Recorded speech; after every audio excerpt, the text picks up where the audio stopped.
I love it. Hello and welcome to the season finale of Backyard Farmer. I'm your host, Kim Todd. We're so glad you could join us from beautiful Kimmel Orchard in Nebraska City, Nebraska. And this is a taped show, so don't call in. Nobody's going to answer those phone calls.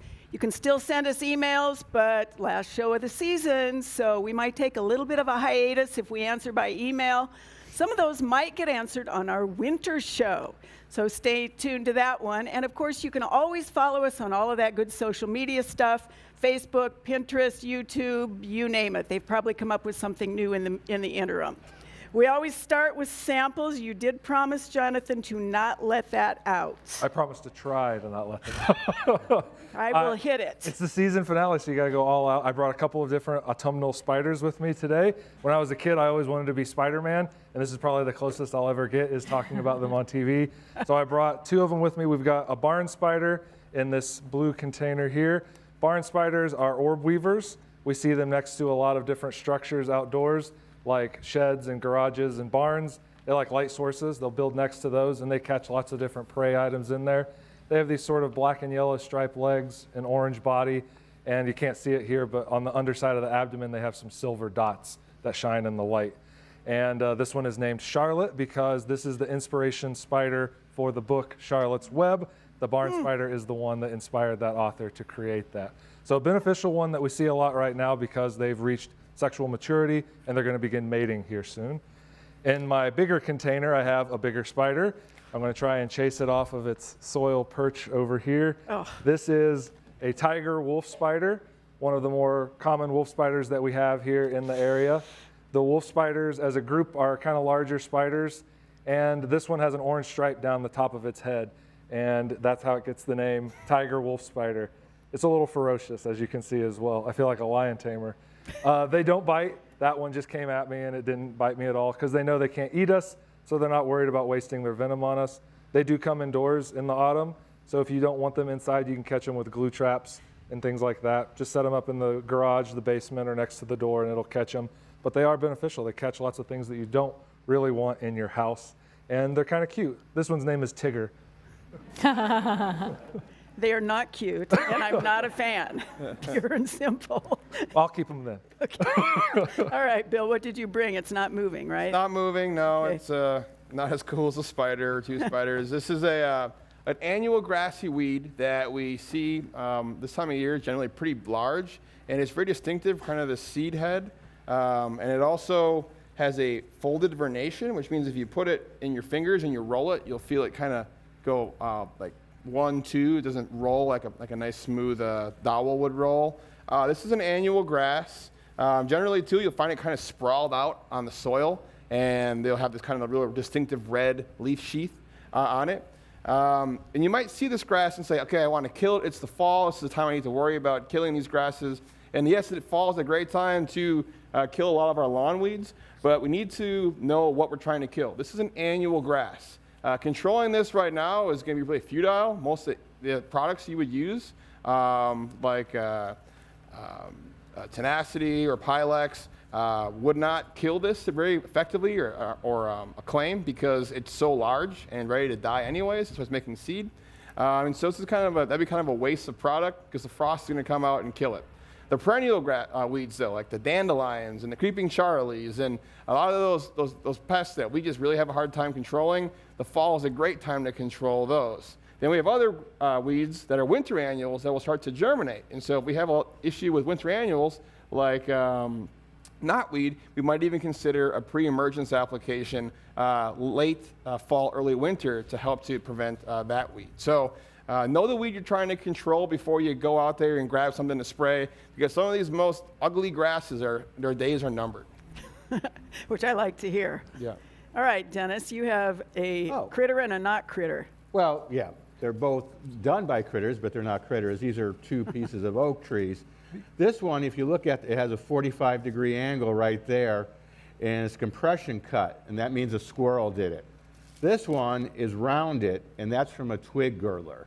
Now, lots of times the twig girdlers will stay up there till they turn brown, but occasionally fall. So if you have a lot that are round and straight, you have an insect problem.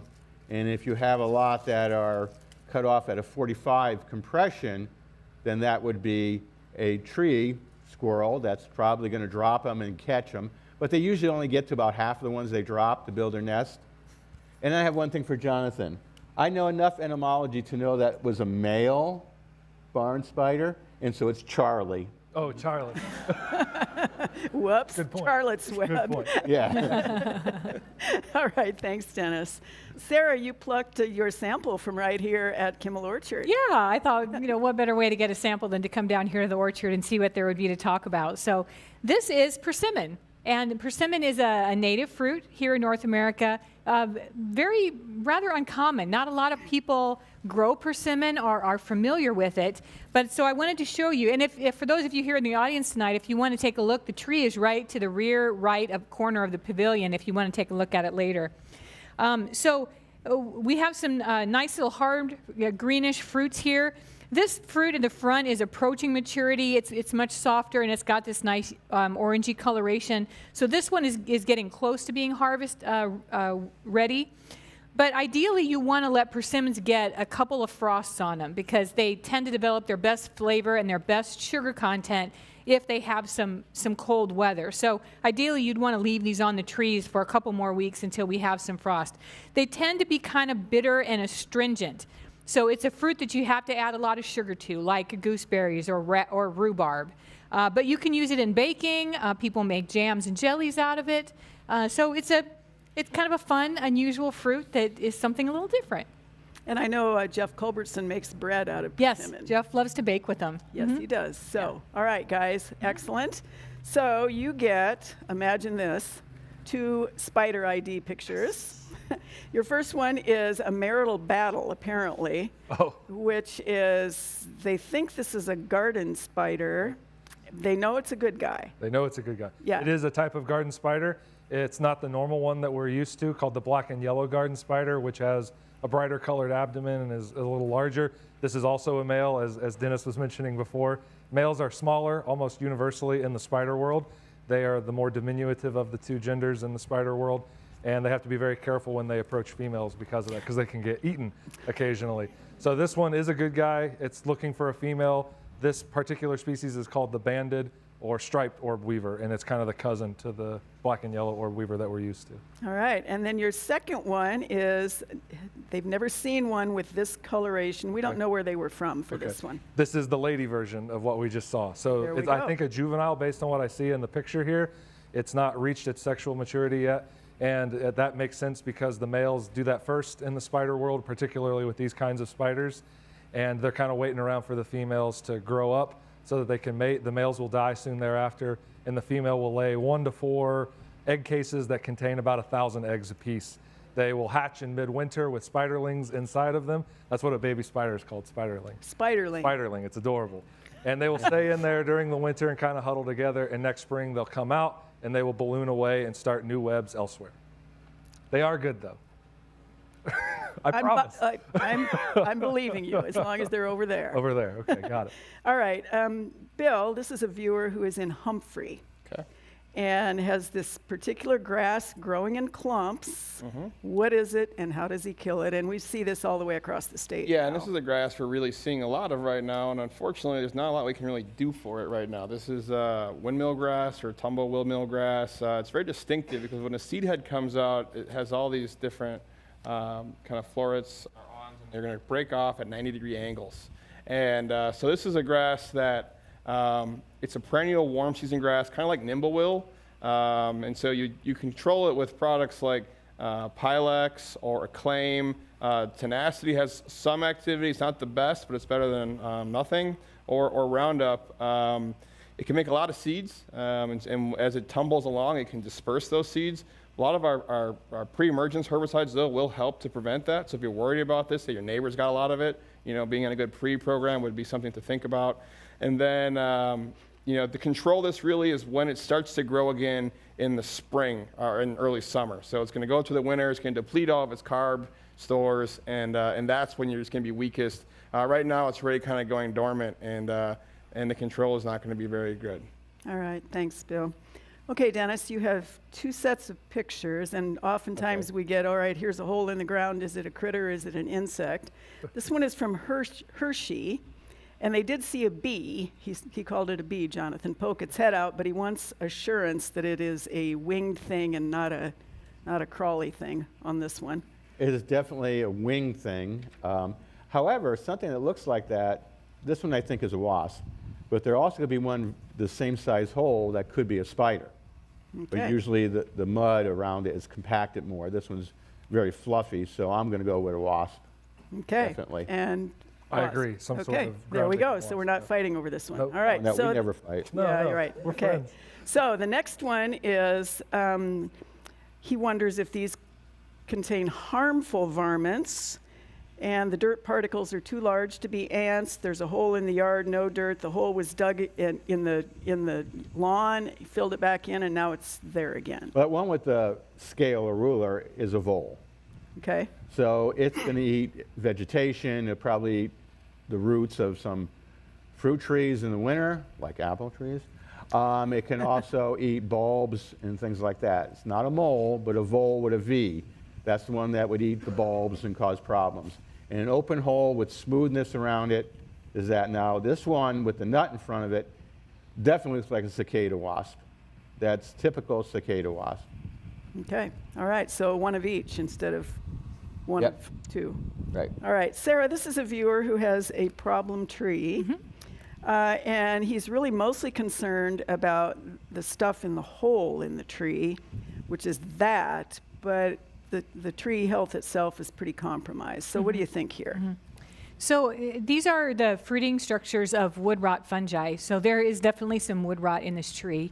And what you could do would be to take, we use a surveyor's probe or any kind of a long metal object and probe to see how much the rot has advanced, how much good, strong wood there is around this section. And that would give you an indication of how compromised this tree is by the wood rot. Now, unfortunately, there's nothing you can do to stop wood rot. Once it starts, it will just continue and it will just progress. You know, and we all know it's very common to see an older tree that's taken down and sometimes the whole inside of the tree has rotted away. And so that's what's happening. That's what's in the process with this tree right now. So, you know, I would take into account, aside from the wood rot, how well is the tree doing? Does it have a lot of branch dieback? Does it have a lot of brown leaves, a lot of leaves falling early, those types of things, to try to make the determination whether it's a good idea to go ahead and take this tree out now. It looks like this tree is not going to be a really long-term tree in your landscape anymore. So I think it's just a matter of how long you're going to wait before you take it down. You know, the longer you wait, the bigger it'll be, the more expensive it'll be to take it down. So it's probably better to think about getting it down relatively soon in the next couple of years and get something else planted that will be healthy in that location. All right, thank you, Sarah. Well, in the Todd family household, we go through 2 watermelons a week when they're ripe, and there are only 2 of us, so you do the math on that one. There's nothing better than that luscious, delicious slice of melon. Here's Mike Helt from Helt Produce to tell us actually how to pick one out ripe so it doesn't disappoint when you crack it open.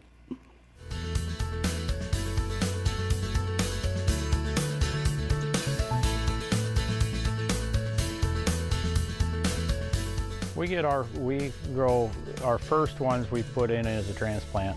They're about 2 inches big when we put them in the ground, and we put them in plastic. We've got a plastic roller that puts plastic and drip tape down, and then we put the transplants in with a seed with a planter, a transplant planter, and that just gives it a jump start on planting a seed. You've already got a 2-inch plant started, so it doesn't have to go through the germination process, and then just a lot faster. We get watermelons a lot faster that way. We plant them about the frost date's like the 12th of May here.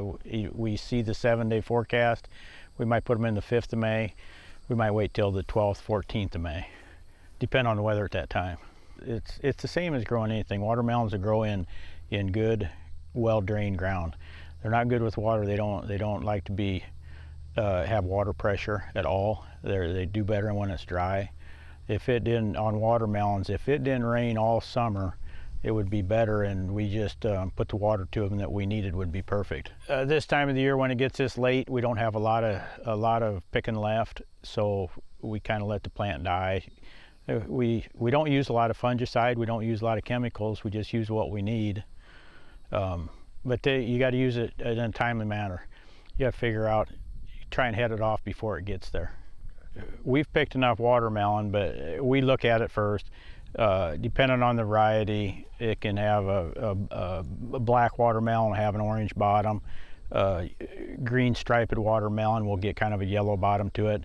But the main thing to look for is the curlicue, right where the watermelon stem comes into the vine. There's a curlicue there, and when that first curlicue dries up, you're pretty safe that watermelon's ripe.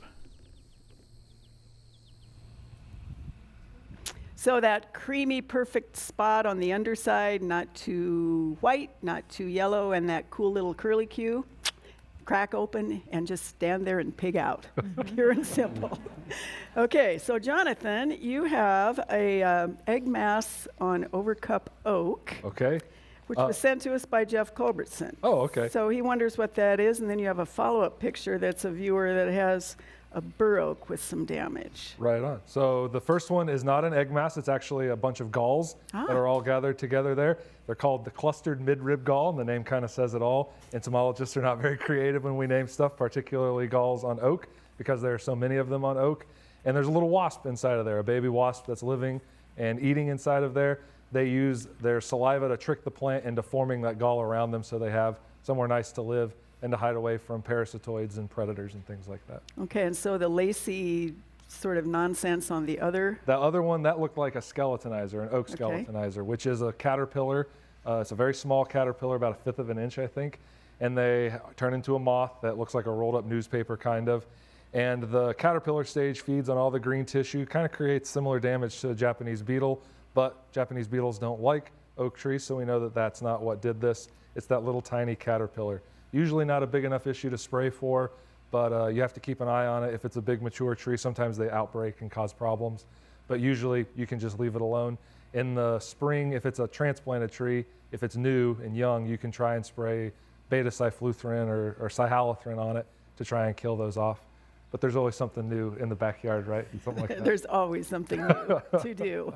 All right, thank you, Jonathan. All right, you have 2 weed pictures. I know it's just your favorite thing is weeds. Yep. She's been fighting these all summer. They're killing the turf. She wants to know what to use to get rid of them for good. Yep, so these are weeds that we see around our building a little bit. Yeah. This is it's either common or prostrate knotweed. That's kind of defoliated stems there. And then in the other picture, we can see some goosegrass. Both of these are annuals. Prostrate knotweed is kind of interesting.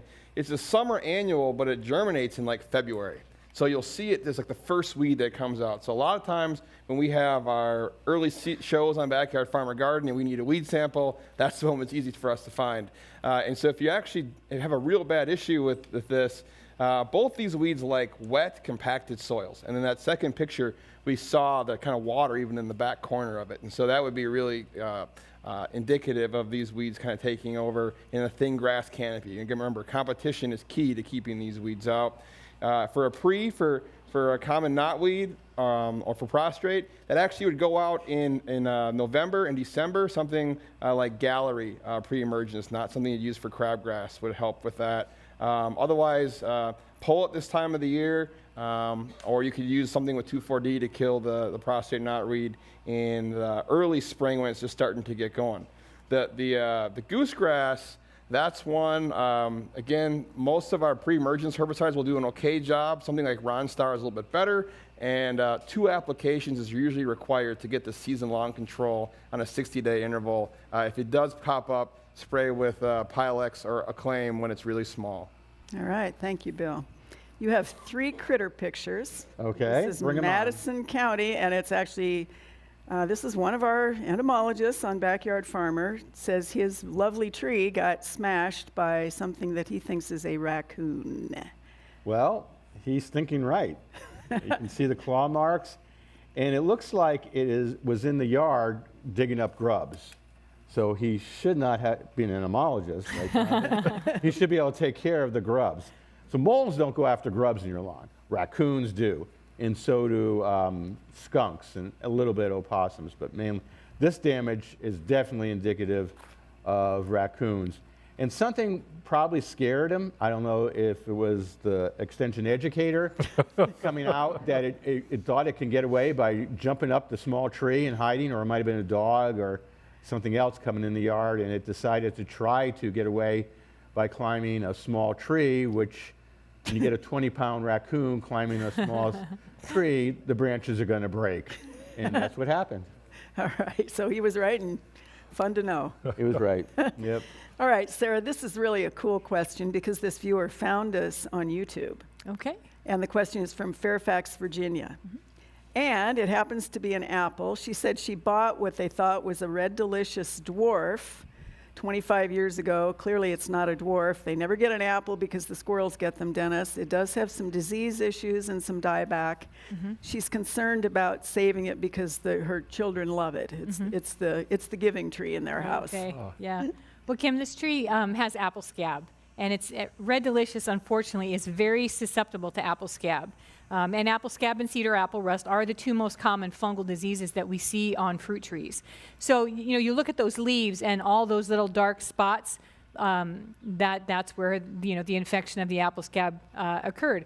And so heavily infected leaves will fall. And so it's very common to see a tree that's really susceptible to this disease be very heavily defoliated by late summer, sometimes 50% or more early leaf drop from this disease. Now, fortunately, this can be controlled. So what they need to think about is doing a fungicide application next spring, starting at what we call the green tip stage, where you can see the new buds have opened and you can see the new tiny little leaves are turning green, and that's green tip. And so you're going to start to make fungicide applications right there all the way through petal fall, probably on about 7 to 10 day intervals. And you're going to need to use a fungicide labeled for use on fruit trees, which could be Captan or Mancozeb or Maneb or Copper, something along that line. Or you could just use an orchard spray, which has a combination fungicide insecticide together. And what you have to do with fungal diseases like this is protect the plant from becoming infected. It wouldn't do any good at all to spray the tree now because all of these leaves are already infected. So the only thing that she can do now for the rest of the season is to do some good sanitation. That means raking up the leaves as they fall and getting rid of them, not putting them into the compost pile and not just mowing them into the grass, but actually getting rid of them and getting them off the site to try to minimize disease pressure as much as possible on the tree for next year. All right, thanks, Sarah. That's good advice. Well, our backyard farmer garden was spectacular as always, and we had a new arbor. We also had over 500 pounds of produce donated to Produce from the Heart. Here's Terry James to wrap up the last garden minute in the backyard farmer garden.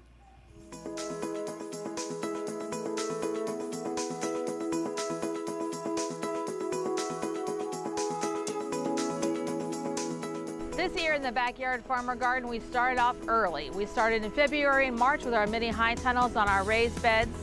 We had lettuce and radishes in March, which was really fun, and we had some great little salads early before anybody else did. We also added containers, which had just planted vegetables, so those people in the urban areas can grow cool vegetables on their patios, and we got to show off that. We also added a really cool arbor to really set off the entrance to our garden. We had Backyard Farmer here as a live taping, so it was really fun to have all those people here watching the show get taped, being able to walk through, talk to master gardeners, and check out everything that we have growing, which was loads of fun. We also had really fun All-America selection plants, from that Mad Hatter pepper that was that little cute hat, to tomatoes, which was Midnight Snack, that had a purple haze to it, to some really cool petunias and dianthus that really put great color in the garden this year. We can't wait to show you what we have planned for next year, so tune in and check out the Backyard Farmer Garden.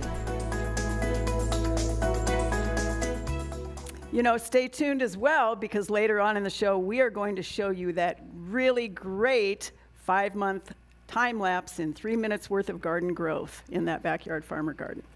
All right, so now we have just regular old questions, Jonathan. So this is a Bellevue viewer. They live right next to Fontanelle. They had a lot of Japanese beetles. Okay.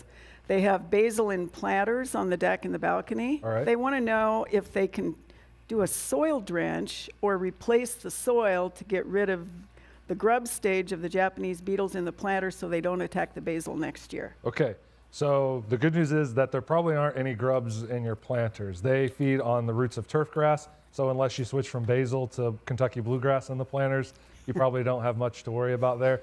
They're out in the lawn. If you wanted to treat the lawn, you would want to do that. We usually try to get people to do that in the early summer next year as a preventative for grubs next year.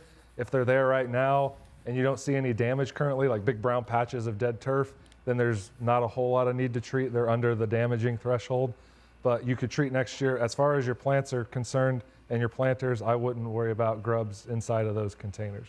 All right, awesome. This is a follow-up, Bill, Okay. to a question that we got asked last week, actually, and you answered it last week, so she's, Three shows in a row. there we go. She is wondering if she does use Roundup to kill everything, as you suggested, how long should she wait to seed? So my little trick to the whole Roundup at seeding thing is I don't want my lawn to look like it ever really got rounded up. So I'll actually I'll scalp it and seed into it first. I'll wait a couple days, and then I'll put the Roundup down, and they'll kill off the grass that was there, and so the little seedlings pop up, the other grass dies, it takes some time, the seedlings aren't affected.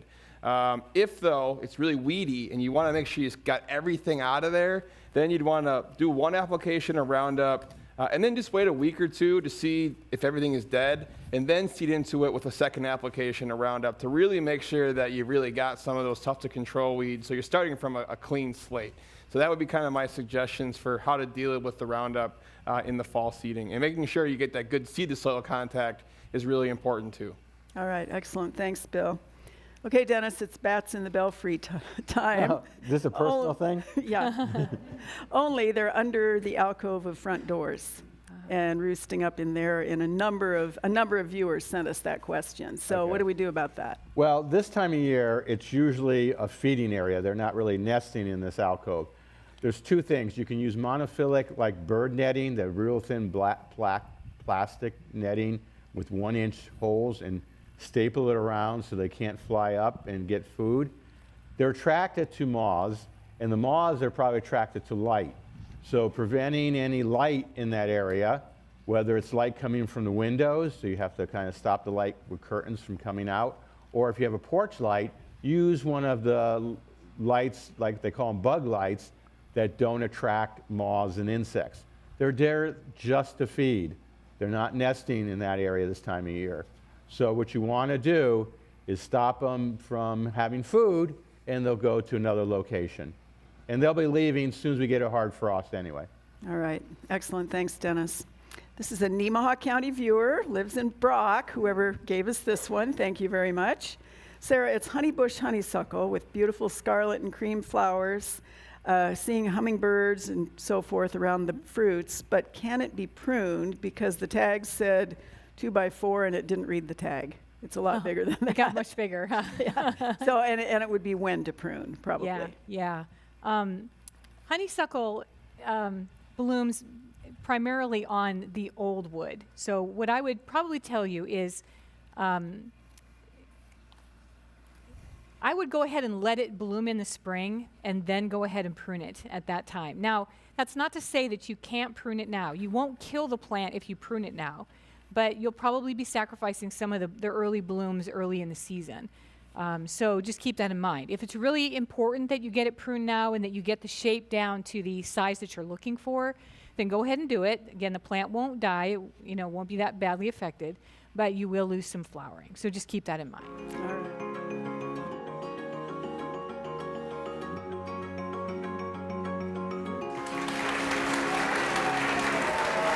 Thank you for staying with us here on Backyard Farmer. Stay tuned because we are going to show you that great 5-month time lapse in 3 minutes. But right now it is time for the many plants of the week. Sarah, we have beauty and too many of them to discuss, but awesomeness. We yes? do. Yeah, we have some really fun plants tonight, Kim. So just real quickly, we have little yellow shrub rose that's blooming right now. Get a hold of this one so I can turn it toward you. This is yellow submarine. And of course, shrub roses are something we've talked a lot about on the show the last few years. They're so tough and yet still beautiful. So they're a great addition to a landscape. This taller plant with the yellow flowers, this is cloth of gold goldenrod. And the nice thing about this one is it's a little bit shorter goldenrod. So if you have a smaller garden, not a lot of space to work with, this one only gets about 18 inches tall. So it's pretty compact, you know, especially compared to our native goldenrods. But even the other ornamentals like Wichita Mountains or Crown of Rays, this is much more compact. And remember, we can't blame our fall allergies on goldenrod. It has a very heavy, sticky pollen. If you have fall allergies, more likely it's ragweed than goldenrod that's causing you problems. Okay. This orange flower in the front here, this is Maltese cross. A Lycnus is the genus name for this one. A pretty color contrast.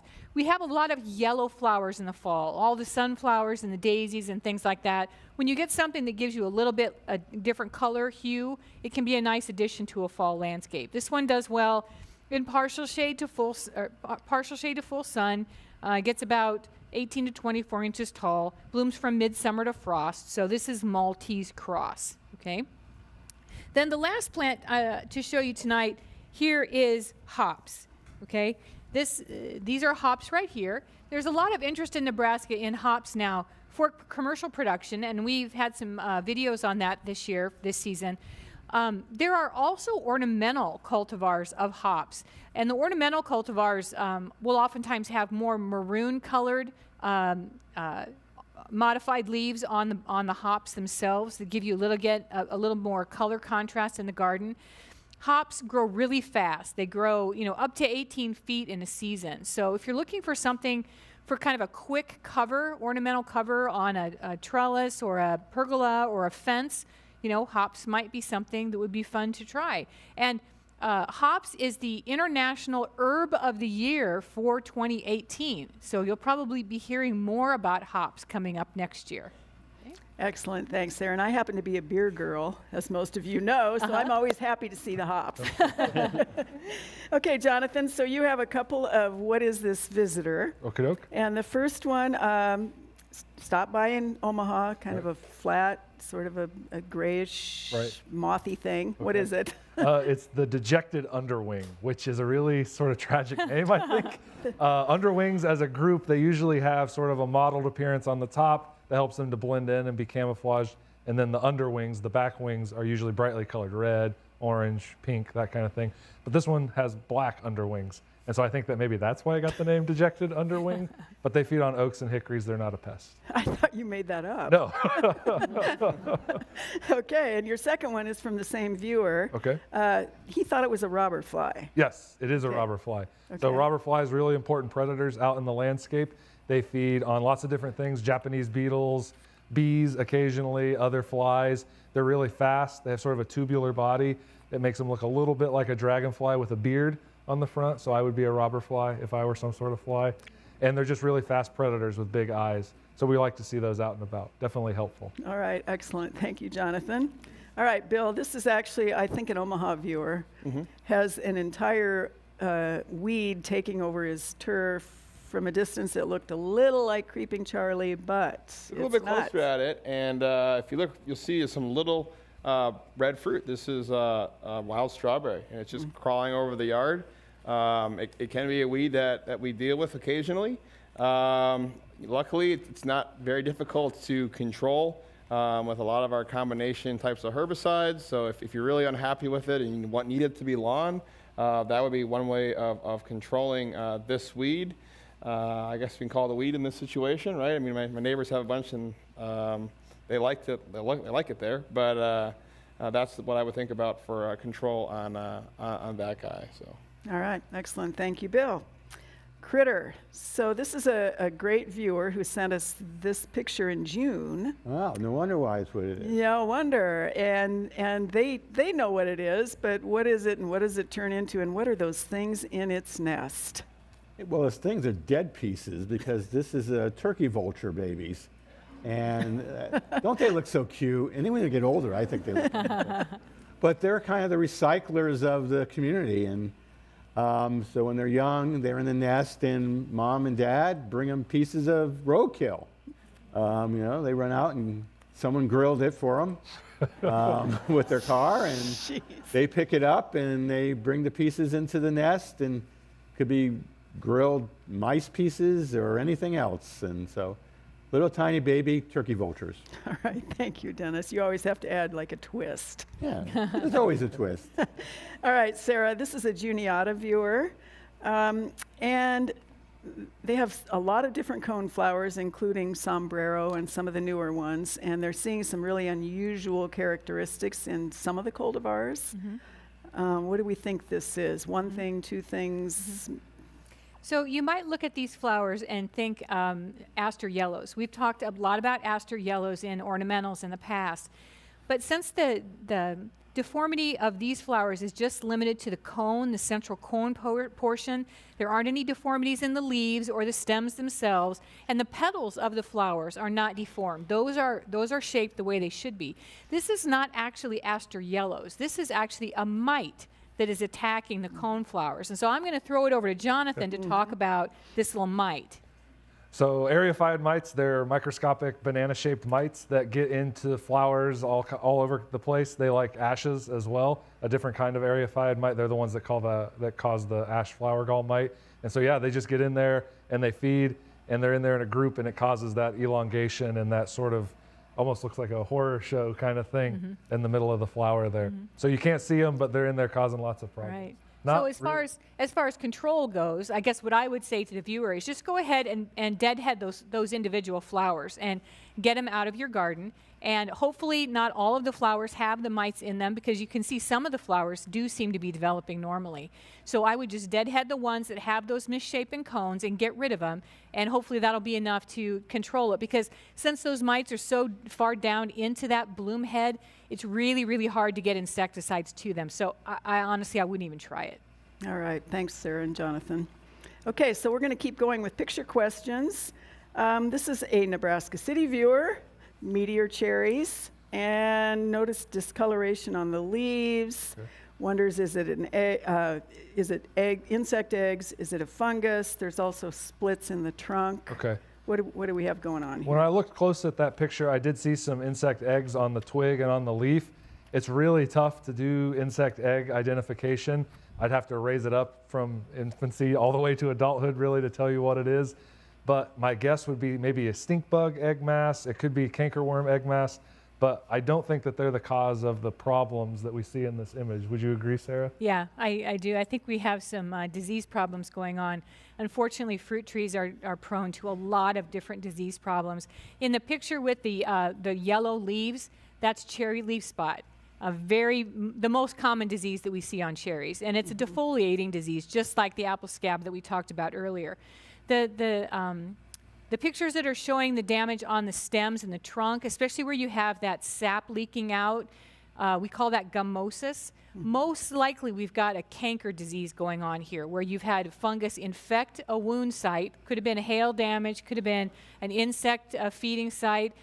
So the fungus has infected the bark, and as the bark is dying, the sap is leaking around the dead sections, and so that's causing this gummosis.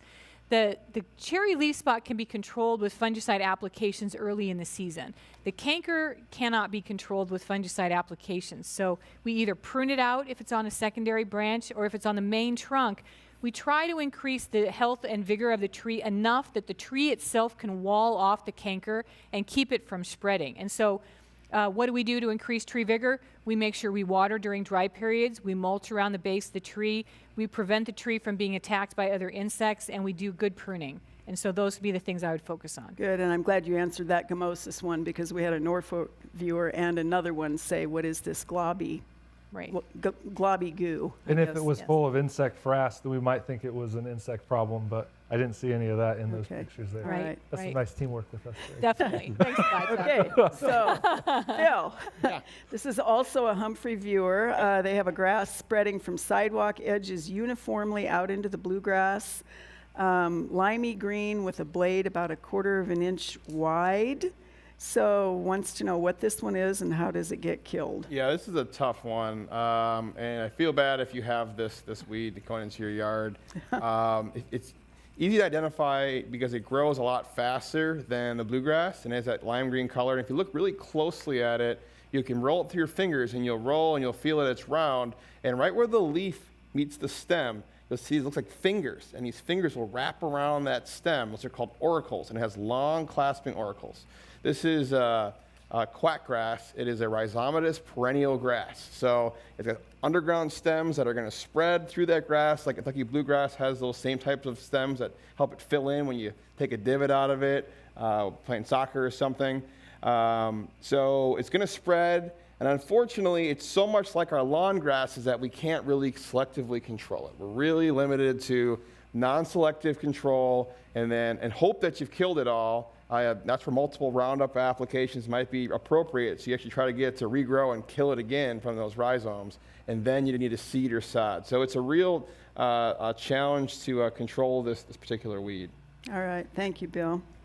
Dennis, you have a cute picture of baby bunnies that is directly associated with the picture of the viburnum that's a poor specimen and has bunny chew. So two questions are, how long are the babies and cute, and then what do you do to protect shrubs? Well, for one, the baby rabbits didn't cause the damage. The damage was caused probably during the winter, so it was probably the baby bunny's mother or father. I can't tell you which one. The baby bunnies will stay in the nest not more than 2 weeks. For the first week, they are kind of pinkish and they're under the fur. The mother comes at night and lays over them and feeds them. And then within a week or two, they're on their own. And, out of all the baby bunnies, a litter every 24 to 32 days, only one's going to make it through the first winter. As a friend of mine says, baby rabbits are just the Snickers bars of the wildlife community. And it's true. I mean, it's what happens. All right. I think I perhaps won't think of Snickers the same way. In quite the same way. How about fried Snicker bars? No. All right, Sarah, so you have a couple of ID pictures. The first is from a Stromsburg viewer, Polk County, in a road ditch, was seeded to native wildflowers a while ago. They think it's Iser milk vetch. Mm-hmm. And they want to know whether it is a keeper or a rogue it out. What do you think about that one? Well, I think that they're on the right track, Kim. I think it's definitely in the Astragalus family, which is the milk vetch family. I can't say positively if it's Iser milk vetch or not, but it's definitely a milk vetch. It's a native forb. It has benefits. It kind of depends on you and whether you like it enough, to keep it. I think they mentioned in their question that it was spreading pretty aggressively. Right. If that's not what they wanted, then go ahead and do some controls and maybe limit it a little bit. But I mean, it does have benefits, so you could leave it if it's establishing well on that site. All right, and your second idea is a viewer from Kearney who actually has this weed coming up in the mulch around one of their trees. Right. And I wish I could have seen the stems of those plants a little bit closer, but I think what you have there is equisetum, or horsetail, which is a really unusual weed. We see it a lot in kind of wet soils, near rivers and ponds and things like that. It can be difficult to control. So I guess what I would probably do is just go ahead and do some mechanical control. Just hoe it out or pull it out. That's probably going to be your best bet rather than trying to use some kind of herbicide. All right. And that's a tough one. We've had that in the turf, especially poor soils, not fertilized soils. Maintaining a good stand with good mowing is really important for that one. But we've put it under plastic and mulched over it, and it bursts through the plastic. I mean, it's so strong, and there's silicone in it, and it's a really, really tough weed to control. Right. Exactly. Yeah, and it's one I'm teaching right now in a unit called Heavy Drinkers, because it likes the water. Yeah. All right. Well, we have promised you the time lapse of our great backyard farmer garden, 5 months in 3 minutes or less. So enjoy what we and our wonderful master gardeners have done over the last 5 months.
Okay. What are the benefits of wasps, and how do you keep them out of the birdhouses? What are they good for?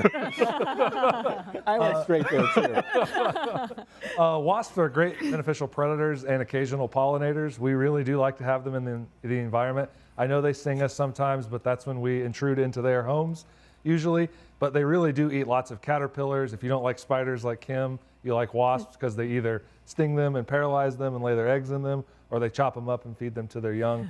So you really do want wasps around. I know they get in problematic places, but we have lots of powders and aerosols that can help us to control them when that happens. Do that at night so that you avoid getting stung. They'll be quieted down and you'll maximize your control, especially if they're a social colony. Excellent. Thank you, Jonathan.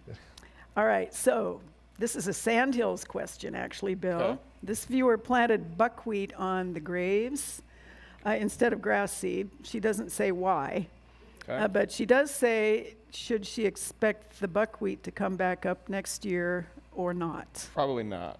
Okay. I think, that's probably, I guess it worked in the short term to control that soil, but there's other grasses that we could plant there that are probably gonna be more persistent, and bluegrass can be kind of slow to germinate, but there's other grasses, and buffalo grass would be a good choice this spring to even put on there. It would close over quickly. If you wanted something that looks a little bit better, the bluegrass or perennial ryegrass, spring seeding might help for some of the buckwheat or most of the buckwheat that probably are not going to make it through the season. All right, excellent. Thank you, Bill. So we have another bat question, Dennis. Okay. This is a Columbus viewer. They want to know the health risks of having bats in the attic. And they've been told that they need to get the colony out because is it the bites, is it bacteria, is it the bat guano? What is it that's the risk? Yeah, there's a number of different risks. There's the rabies risk is really bad, but it's very, very small percentage or in probability. The bigger risk would be if there's moisture up in the attic, like a cave. The droppings over time can build up and have histoplasmosis, which is a respiratory disease. And let me tell you, you cough for about 6 months straight. It's okay, I guess. Well, I've been through it a couple times because I play with bats too much. But I wouldn't want it for anybody else. So you definitely want to, if you have bats in the attic, you want to give them someplace else to go. And the way you do this is you wait till July, which is past where we're at now, and you put one-way doors in, and then you caulk up, and you just close the entries. Bats can't chew through hardly anything, not even duct tape. So once you get them out, you leave one-way doors for a couple of weeks right now when they have to leave. Don't wait until they don't have to leave like the winter, and then just exclude them as best you can. And now, just a safety, do not vacuum or sweep any mouse or bat droppings.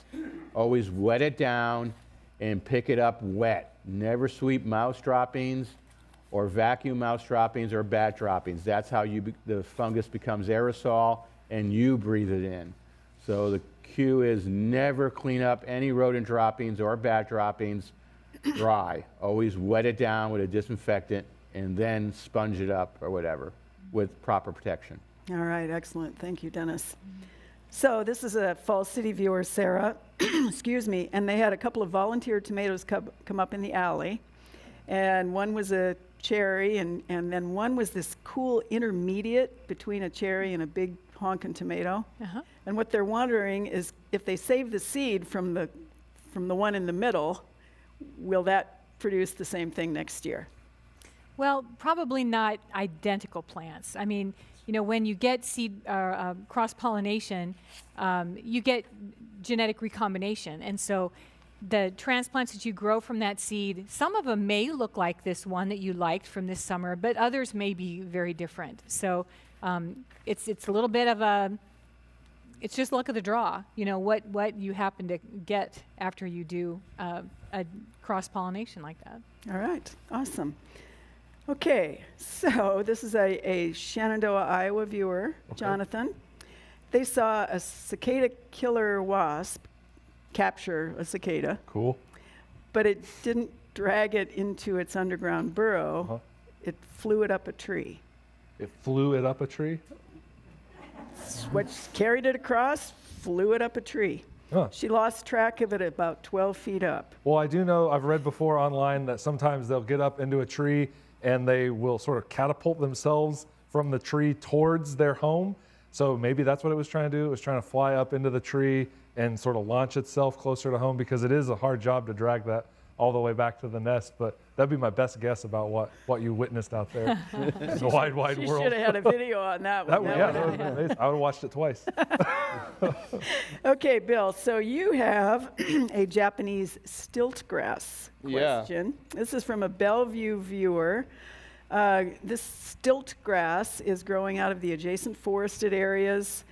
They want to control it both in the yard and in their native hillside, and they're saying it's become a monoculture covering a very large area. This is a weed that it's invasive. It came from I think it's Japan, maybe somewhere, maybe Japan. Well, you know, it doesn't always mean it's from Japan. Kentucky bluegrass isn't from Kentucky. That's true. But it was actually came in packing material 1919 in Tennessee, and now it's in 26 states. It's a warm season annual, so it is about ready to die when we have a frost.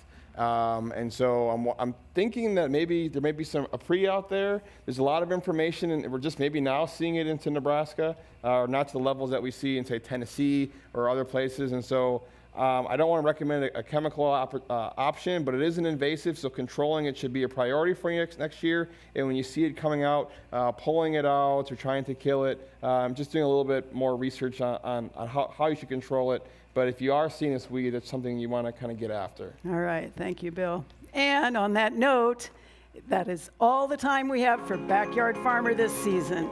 We want to say thanks to our audience for just being wonderful all season long, certainly to our faculty panelists. They know all the good stuff. Our great partners, NET, we couldn't do it without NET, the camera crew, both of our producers, and of course our underwriters and our sponsors, because you know it kind of does cost a little bit of money to put this thing on the road and to even put it on air. We also want to say thanks to everybody within the entire state. This is the great state of Nebraska. And on that note, we're going to say good night, good gardening. We'll see you all next year on Backyard Farming.